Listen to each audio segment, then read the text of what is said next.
প্রাণের কবি গান নিয়ে থাকতে আমি খুব ভালোবাসি। রোজ সকালে আমার রবীন্দ্রসঙ্গীত দিয়েই ঘুম ভাঙে। মনটা অদ্ভুত ভালো লাগায় ভরে যায়। রবি ঠাকুর আমাদের প্রাণের কবি, মনের কবি। জীবনে চলার পথে প্রতিটি শব্দ দিয়ে উনি আমাদের মন ভরিয়ে লিখে গিয়েছেন গান। জীবনের প্রত্যেকটা স্তরের গানের কথা শুনে আমরা অভিভূত। তাই রবি ঠাকুরের গান আমাদের এত প্রিয়, মন ভরে যায়। তারপর সারাদিনে আমি নানা ধরনের গান শুনি।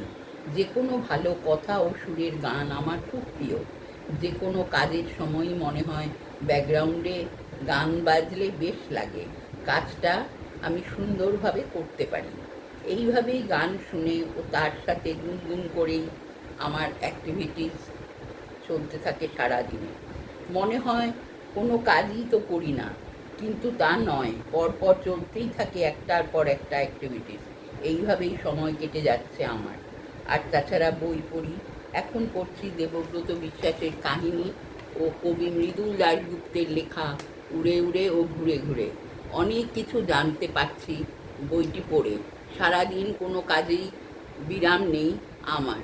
এখন আবার বিকেলে নিচে হাঁটতে যাচ্ছি, ভালোই লাগে হাঁটা প্র্যাকটিস।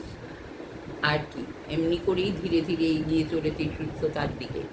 আগামী 31 লিজা ও সুমি আমাকে ছেড়ে চলে যাবে। হাসি, গল্প, গান, সমস্যা সব নিয়েই ভালো কাটছিল তরতর করে দিনগুলি। আবার 1 এপ্রিল থেকে নতুন রুটিন শুরু হবে নতুন মেয়েটির সাথে। দেখা যাক, এইভাবেই কেটে যাবে আমার সমস্ত দিন।